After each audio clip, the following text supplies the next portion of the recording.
you ask people to stand for the playing of the natural anthem. Natural anthem. The natural anthem. Natural anthem, okay? Yeah, and then the first person I introduced was Paul Tanaka. Okay. And I introduced him from Yokohama, Japan. So that was a great night. People saw Billy Graham was in the main event. I grabbed the microphone at the end of the night because I said that he lost the second call and called me a punk kid for the entire 2-minute rest period between calls. You motherfucking kid! You motherfucking kid! You're a punk kid! You're the savior!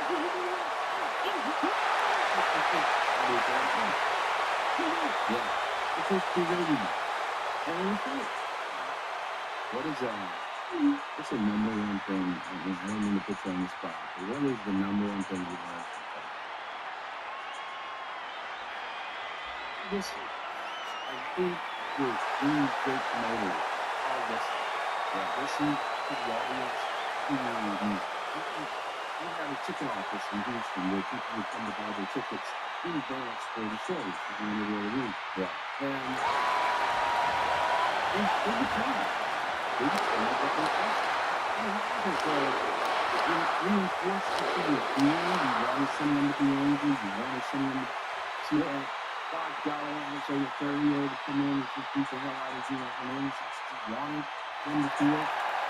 But I listened to what was resonating and what wasn't resonating. And a lot of times you would have someone that was coming up, they're coming up, you may not feel that they're visibly doing that. Remember, you're listening to people that are buying the tickets, and that's key. Listen to the folks that are buying tickets and watching the television. Not the ones that just want to critique it. And they decide what's working and what isn't working. And you can either take the opinion of, I know better than them, or you can have that open mind and say, well, I didn't look at that. And if you listen, the audience will tell you, okay, I'll tell you what's working and what isn't working. You have to be honest enough and open enough to this. And that is an important thing to play with. I'd love to come in and put people down in tickets. I know if they were in there, like this. Who's your favorite? Yeah. Really? Wow. Who do you not like? Yeah. Is there anybody out there, who you seen like on the Weeks magazine? Who's out there that you would like to see? And you would listen, you really would find this guy or whatever, and you would then go and search for that, so you would bring the audience what they were finding. And our job is to piss them off at times too. So if you piss them off, that's good. You still going to piss off the audience in the wrong way. Yeah, every listener is best advice I've ever gotten from any most successful people before. Well, I think it's funny, and obviously really, realness. I mean, even what we would do in today's survey, a third market research, whatever it may be about, hey, what's your life? What did you do your favorite part of the show? What did you enjoy? So, when someone invests their time further to explain to you, you've seen our few shows for Little Brady. He doesn't know this, and he probably watched the podcast and be like, oh, that's what he's doing, but it's what I do. Because he's not so connected to our world that I'm not getting an internal opinion. And so we'll do that. That's good. Really good. And sometimes it's a really simple thing. Really, when I think, what? That's working. And you have to be aware that that's working. That's Henry and Houston with not just me, and McIntyre, Valley, Phil Campbell. He had a young man with him, 12 years old, and Bryce. My God, really lost with what he liked and what he didn't do. But he's going backstage for a while. And he told Becky Lynch and Winter both. And he met nice to be very, very nice to meet you. It is, oh, this is so cool. Space here, man. I cannot wait to Lyle teach your people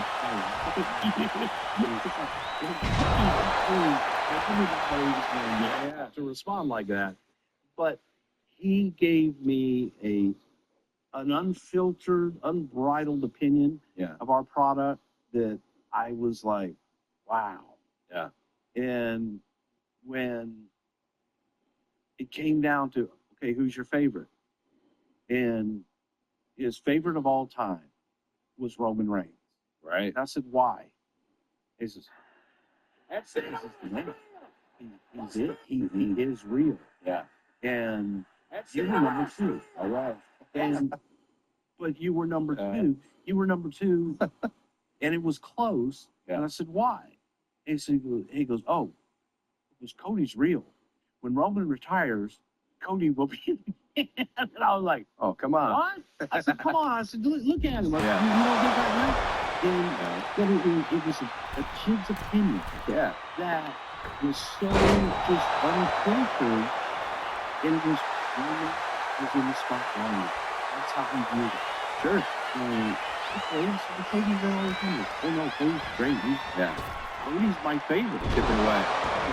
Okay. Yeah. Then as you got down to it, and you got down to then there's Jey Uso. And Right there. he's picking away at all of the things that he loved. Yeah. And it just encompassed everything. And he himself brought it around to Yeah. it's great. It has everything. I love it. You definitely. And as he brought it all back around, I was mesmerized. It's such good feedback. And I spent a day with it. And we had lunch together and just got to talk and ask him questions. He asked me a million questions. But that's the best. Listen to those that are out there that don't have a dog in the fight. I want to follow up on listening, but also you've done something that you do all the time and don't realize you do. I walked away from it going, okay. Yeah, I think what is you. First thing I told you when it was official, Brian said to I said I want to be the man. And I think I might have said specifically, I want to be the man like John. That type. I want to be that for you guys because I feel it's different now. That the way he did it is how I want to do it. And maybe it'll be my own spin of it. The model, I love his model. And that's where I met you. Well, yeah, it can happen. But this has to happen. You've got to do this. And then once it happens, nothing changes. It gets up. You always find a way of, because other people, you need those people in your life who are like, hey, you're doing great, kid. They say, you're doing a lot better. They say exactly. You'll hear somebody say the face of the company. And I feel like everyone you say that to, nobody ever goes, yeah, that's me. Everybody's always like, oh, well, thank you. But, I mean, we've got a good team because it's a fight every day. Right? But now you said here and you told me this kid who we're going to find he's got me in the two slot. Yeah. But that, I'll walk away with that and thinking, I love that because in my own way, and I'm sure in his own way, I really have a unique affinity for Roman. How he does it, completely different. How he does it, and all of the guys and Becky who you mentioned, every one of them, the reason they care so much is because they take that as a responsibility. This guy's here for us. We gotta do all the things he said, and then some. The Paul Box listening, talking about listening to the fans. Today the fans are not just in the room. Today the fans are on social as well. It's always a tricky end. How do you feel? Do you listen to you yourself actually? Are you coming back here? I would say it's pretty embroiled socially. You and Conrad's podcast, which took the world by storm, relied a lot on social media. Relied a lot on the hardcore fans. To the day, are you counting those in, listening? I feel like I know the answer to this, but to the social media. I think that social media is a dangerous place. You need to go because don't really know what you're listening to. And it is such a small percentage of the audience. It's a loud, passionate percentage, without a doubt. I just don't know sometimes if that audience is saying it to be controversial or to just go against the grain or what have you. It goes back to listening to me. I listen to people with hey, when I would hear things when we started the podcast, a big part of the podcast that I wanted to accomplish was there was so much incorrect information out in the ether, out in the internet world that had never been challenged. There had never ever been anyone that said, no, that is not what happened. Because we were so closed off behind the scenes that in order to spell that, you would have had to give up everything. Get somebody else up. I was away from the business. I didn't see myself ever coming back into the business. And Conrad was very big into what we call the dirt sheets and the internet world. I took the opportunity to do podcasts to be able to dispel some of that. Sure. In many ways, for so many years, there was Vince McMahon, Pat Patterson, and myself.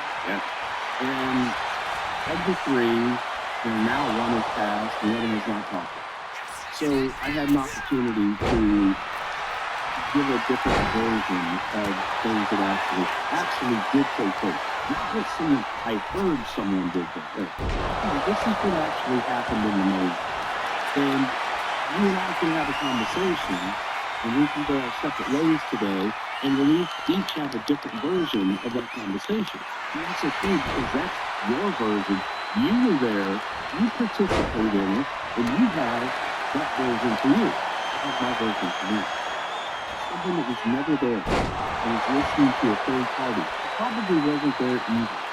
Telling something, and then report it was fact. It's just wrong. That's where That's the rub. I will say it's a danger, a gag order of any kind. Whether it's a gag order because, like you said, you're going to give away something else, or whether it's just the traditional, we don't need to tell you everything, not everything. We know the process of the thought process is going into who's going up, who's going down, whatever it may be.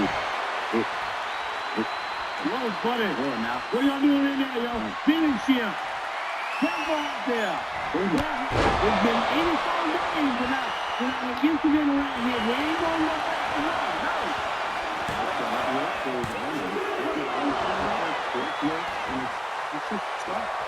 Something's moving thing, really, that rotate stuff. I'm changing that number before we leave. Hey, so somebody dropped shit in the middle of the podcast and some incident. Yeah, that's what it is. And when you mentioned so you're talking about dispelling the rumor, and I feel like when you're not able to speak on something and then it goes out there, one thing that I do agree social can be very scary is when they take it as fact.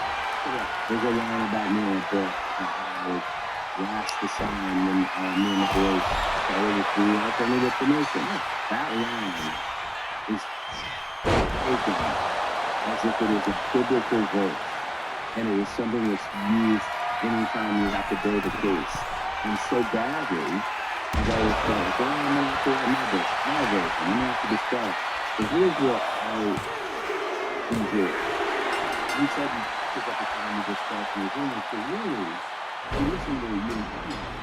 You're doing impersonations, you're having fun, and I feel like maybe if the goal was to dispel information, sure, but I think most fans enjoy it because you gave them a little extra and you put such magic on it. It's a very entertaining duo.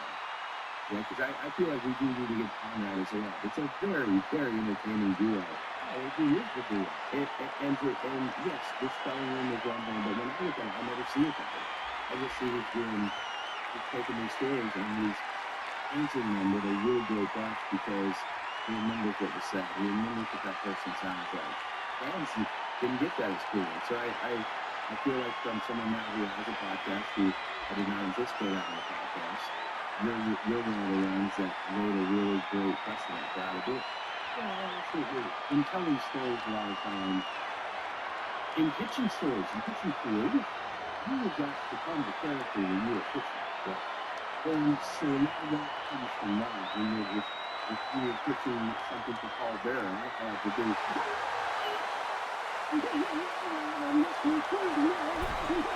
you have to become the character, and you have to tell the story how to feel. You have to believe, you have to become. And that's how I tell stories just in general. But I look back on, we did the WrestleMania 9 making of, and there is footage of me where because I just did it. Yeah. It was just second nature. I never did it for any other reason than that just sometimes you had to do Dusty, and I was doing Dusty about something that Dictating yeah, other things. yeah, That's I was Dusty.